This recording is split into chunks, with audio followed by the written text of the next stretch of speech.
రోజుకి 10,000 స్టెప్పులు నడవాలా? నువ్వు ఫాస్ట్‌గా నడిచినా గంట పట్టిద్ది. అదే స్లోగా నడిస్తే 2 గంటలు కనీసం పట్టిద్ది. 2 గంటల సేపు నువ్వు నడుస్తావా రోజు? హ్మ్. ఎవరు నడవాలి? అసలు నడవలేనోళ్ళు నడవాలి. హాస్పిటల్‌కి అటెండ్ అయినోళ్ళు గానీ, బోన్స్ బ్రేక్ అయినోళ్ళు గానీ, లేదా బాగా హెవీ వెయిట్ ఉండి అసలు నడవలేకుండా ఉన్నోళ్ళు గానీ, ఇట్లాంటోళ్ళు నడవాలి. కొంచెం నడక అలవాటు కావాలనమాట. అది ఆ నడక అనే బర్డెన్ కూడా అలవాటు చేసుకున్నాక ఆ తర్వాత హైయర్ ఇంటెన్సిటీ వర్కౌట్స్‌కి వెళ్ళొచ్చు. అంతేగాని నార్మల్‌గా ఉన్నోళ్ళు కూడా రోజుకి 10,000 స్టెప్పులు నడిస్తే ఏం ఉపయోగం లేదు. మీరు 40, 50స్‌లో ఉన్నా గానీ నడవాలి అనుకోకండి. మీరు స్లో జాగింగ్ గానీ ఏదో ఒకటి ఇంటెన్సిటీ కొంచెం నిదానంగా పెంచండి. లేకపోతే మనం తినేదే సరిపోయిద్దనమాట. కనీసం తినేదాన్ని కూడా మనం ఖర్చు పెట్టం. ఎప్పుడైనా ఒక more than 50% diet, less than 50% కార్డియోస్ అనమాట. సో తినేది దృష్టిలో పెట్టుకుంటే మీరు 10K స్టెప్స్ కాదు కదా, హైయర్ ఇంటెన్సిటీ వర్కౌట్స్ కూడా చేయాల్సిన పని ఉండదు. First of all me body కరెక్ట్గా మెయింటైన్ అయ్యిద్ది. మజిల్ ఇవన్నీ డెవలప్ కావాలి అంటే, స్టామినా ఇవన్నీ పెంచుకోవాలంటే అప్పుడు వర్కౌట్స్ మీరు చేంజ్ చేసుకుని ఉండాలి. సో అందరూ 10K స్టెప్స్ నడవాల్సిన అవసరమే లేదు. అవసరం ఎవరికంటే ఆ స్టెప్స్ నడవలేని వాళ్ళకి. అంతేగాని మామూలుగా ఉన్నప్పుడు మనకి నడవవసరం లేదు. ఏదన్నా జాగింగ్ చేసుకోండి, లేకపోతే దగ్గరలో మీకు ఏది కుదిరితే అది. అలాగని చెప్పేసి జిమ్కి వెళ్ళి ట్రెడ్మిల్స్ చేస్తే సరిపోదు. ఎందుకంటే మనం అక్కడ పీల్చుకునేది ఆ పక్కన వాళ్ళు వదిలే కార్బన్ డైఆక్సైడ్ని ఎక్కువ పీల్చుకుంటాం. ఆ కంపు అనమాట. ఆ కంపు కాకుండా బయటకు వస్తే చెట్ల దగ్గర కానీ ఎక్కడైనా దగ్గరలో చెట్లు ఉన్న కొంచెం వాతావరణం బాగుండి ఎయిర్ బాగుంది అనుకుంటే అక్కడ చేయండి. కుదిరితే సన్లైట్లో చేయండి, అది ఇంకా బెటర్. డి విటమిన్ అట్లా రావాలి కానీ డి విటమిన్ పిల్స్ ఉంటాయి అన్నమాట. అవి తీసుకుంటే అంతే సంగతులు. అవి బోన్స్ని ఇంకా డిఫార్మ్ చేస్తాయి అన్నమాట. సో నార్మల్గా హెల్దీ అవ్వాలని చూడండి కానీ షార్ట్ కట్స్ ఎదగద్దు. స్లో ఈజ్ గుడ్ అనమాట. ఫాస్ట్గా ఏదైనా వస్తే ఫాస్ట్గానే పోయిద్ది.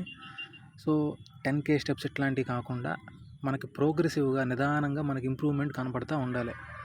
లేకపోతే లేదు. ఇప్పుడు చాలామంది 40s, 50స్లో ఉన్న వాళ్ళైనా ఇంకా 30స్లో ఉన్న వాళ్ళైనా మంచి సాలిడ్ పొట్టలు వేసుకొని కనపడతారు. వాళ్ళు సంవత్సరం నుంచి నడుస్తున్న బ్రిస్క్ వాక్ చేసినా కానీ ఆ పొట్ట తగ్గదు. మోస్ట్లీ హ్యాబిట్స్ అనుకోండి, సిగరెట్స్ కానీ లేకపోతే మందు కానీ ఇట్లాంటివి ఇంకేంటంటే నువ్వు ఎంత వాక్ చేసినా కానీ నీకు కరిగేస్తుంది అనమాట లోపల ఉన్నది. గ్యాస్ అసలు పోదు.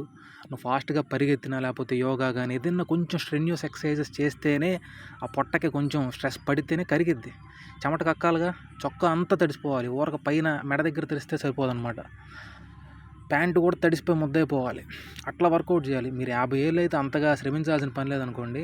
బట్ 20స్లో ఉన్నా 30స్లో ఉన్నా కానీ ఈవెన్ 40స్లో ఉన్నా అంత ప్రాబ్లం ఉండదు.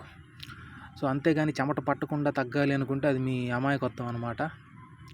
హార్డ్ వర్క్ లేనిదే మీకు వచ్చిన రిజల్ట్ని మీరు ఎంజాయ్ చేయలేరు సరిగా. సో గుర్తుపెట్టుకొని ఈ 10K స్టెప్స్ ఇట్లాంటివి కాకుండా కొంచెం మీరు డిఫరెంట్ ఎక్సర్సైజెస్కి అలవాటు పడితే మీకు కూడా కొంచెం బోరింగ్ లేకుండా ఉండిద్ది. అంటే కొన్నాళ్ళు రన్నింగ్ చేయి, కొన్నాళ్ళు స్కిప్పింగ్ చేయి, ఏది కుదిరితే అది. నీ దగ్గర ఏది కుదిరితే. బట్ దగ్గరలో జిమ్ ఉంటే జిమ్కే వెళ్ళు. ఒట్టి జిమ్మే కాకుండా బయట వరకు స్లైట్ జాగ్ చేయి. 100 మీటర్ జాగ్ చేయి, 200 మీటర్ వాక్ చేయి, 100 మీటర్ జాగ్ చేయి. ఇట్లా నీ ఇష్టం అనమాట.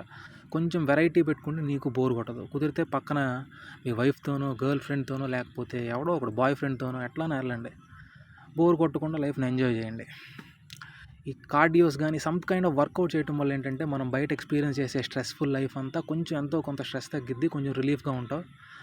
అది కూడా వద్దు అనుకుంటే ఇంకా మీ ఇష్టం అది.